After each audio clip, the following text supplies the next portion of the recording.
ஓம் சாய்ராம். என் பிரிய பக்தனே, நான் எப்போதும் உன்னுடன் தான் இருக்கிறேன் அப்படிங்கிறத நீ அடிக்கடி மறந்து போயிடுற. அதனால தான் உனக்கு கஷ்டம் வரும்போது என்னை தேடி வெளியில் எங்கெங்கேயோ அலைகிற. உனக்கான உதவி தேவைப்படக்கூடிய நேரங்களில் நீ குழம்பி போய் நான் இருக்கிறதையே மறந்துடுற. அதனால தான் நீ எப்போவுமே பரிதவித்து யாராவது வந்து நமக்கு உதவ மாட்டாங்களான்னு சொல்லி மக்களை தேடி ஓடுற. இது நான் தப்புன்னு சொல்லலை. ஆனால் நீ எதிர்பார்க்குற நேரத்தில் உனக்கு வேண்டிய உதவியை தானாக வந்து செய்யறதுக்கு இப்போ இருக்கிற மனுஷங்க குறைவு தான். நீ என்ன எதிர்பார்க்குறியோ அது உடனுக்குடனே கிடைக்கணும்னா நீ செய்த நற்பலன்களின் குவியலாக நான் உன் குருவாக உன் கூட தான் இருக்கேன் அப்படிங்கிறத நீ உன் மனசில் நினச்சிக்கோ. எப்பவும் நான் உன் கூட இருக்கிறேங்கிறத நீ உணர்ந்து என்னை உன்னுடைய சங்கடங்களை தீர்ப்பதற்காக அழைத்தால் நான் உனக்காக ஓடோடி வருவேன். எப்பொழுதும் நான் உன்னுடன் ஒன்றி இருக்கிறேன். ஏன் தெரியுமா? நீ என்ன சாதாரணமாக பக்தி பண்ணுறது கிடையாது. நீ உன்கிட்ட ஏதாவது பொருள் இருந்தாலும் சரி, கஷ்டத்தில் இருந்தாலும் சரி, சந்தோஷத்துலேயும் சரி, துக்கத்துலேயும் சரி, என்னை நீ மறக்கிறதில்ல. என்னுடைய நாமத்தை சதா சர்வகாலமும் அன்போட சொல்லிக்கிட்டே இருக்கிற. நீ செய்யக்கூடிய அந்த நாம ஜபம் என்னுடைய காதில் எப்பவும் ஒலிச்சிக்கிட்டே இருக்கு. நான் விழிப்பு நிலையில் இருந்தாலும் சரி, உறக்கத்தில் இருந்தாலும் சாயி சாயி சாயி என்று என்னை நீ பிரியமாக அழைக்கும் அந்த நாமம் என் காதில் ஒலித்து கொண்டே இருக்கிறது. இந்த மாதிரி செய்யக்கூடிய பக்தர்களை நான் எப்படி தவிக்க விடுவேன் சொல்லு?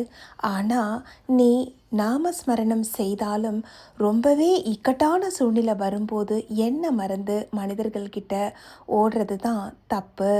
எல்லாரும் எல்லா நேரத்துலையும் உதவிக்கு வந்துட மாட்டாங்க என் தங்கமே. உன்னுடைய சங்கடமான தருணங்களில் இந்த சாய் உன் கூட இருக்கிறேன், நான் உனக்கு பக்கபலமாக இருப்பேன்னு சொல்லி ஏன் மேலே நம்பிக்கை வை. உன்னுடைய வாழ்க்கை இன்று வேணும்னா ஒளிமயம் இல்லாமல் இருக்கலாம், இருள் சூழ்ந்து இருக்கலாம்.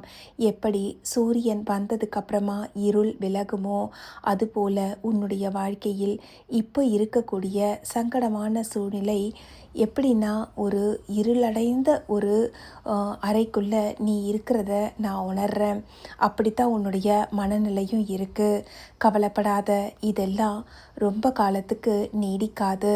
உன்னுடைய சங்கடங்கள் தீரக்கூடிய காலகட்டத்தை நீ நெருங்கிவிட்டாய். உன்னுடைய சங்கடங்கள் தீரப்போகிறது. உன்னுடைய சங்கடங்கள் ஒவ்வொன்றாக விலக விலக உன்னுடைய மனக்குழப்பம் தீரும், மனோதைரியம் மேம்படும்.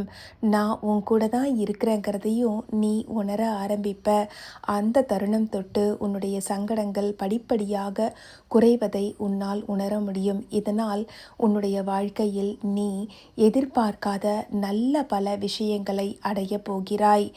ராஜயோகம் அப்படின்னு சொல்வாங்க தெரியுமா? அது உன் வாழ்க்கையில் ஆரம்பமாகக்கூடிய காலகட்டத்தில் தான் நீ இருக்கிற. ஏன் தெரியுமா? உன்னுடைய நல்ல குணம், உன்னுடைய கர்மவினை பயன்களை கொஞ்சம் கொஞ்சமாக நீ கஷ்டப்பட்டு அனுபவித்து தீர்த்து விட்டாய். இனி வாழ்வாங்கு வாழப்போகிறாய். உன்னுடைய வாழ்க்கையில் ராஜயோக காலகட்டத்தை நெருங்கிவிட்டாய். அதனால் இனி கவலைப்படுவதை நிறுத்திவிட்டு நீ நல்ல வாழ்க்கை வாழ்வதற்கு தயாராக இரு. எனக்கு நன்றி கூறவும் தயாராக இரு. இனி உன் வாழ்க்கையில் ஒளிமயமான எதிர்காலத்தை நோக்கி பயணப்பட போகிறாய். என் கரங்களை பிடித்துக்கொள் என் தங்கமே. உன்னுடைய வாழ்க்கையில் நான் ஒருபோதும் உன்னை கைவிட மாட்டேன். என் கரம் பற்றிய உன்னை கரை சேர்க்க வேண்டியது உன் சாயாகிய என் பொறுப்பு. கவலையை விடுத்து மகிழ்ச்சியாக இரு. நான் இருக்க பயமேன். ஓம் ஸ்ரீ சாய்ராம். இது போன்ற பாபாவின் அற்புதமான அருள் உரைகளை கேட்பதற்கு இணைந்திருங்கள் சாய் சாத்விக் லைஃப் ஸ்டைல்.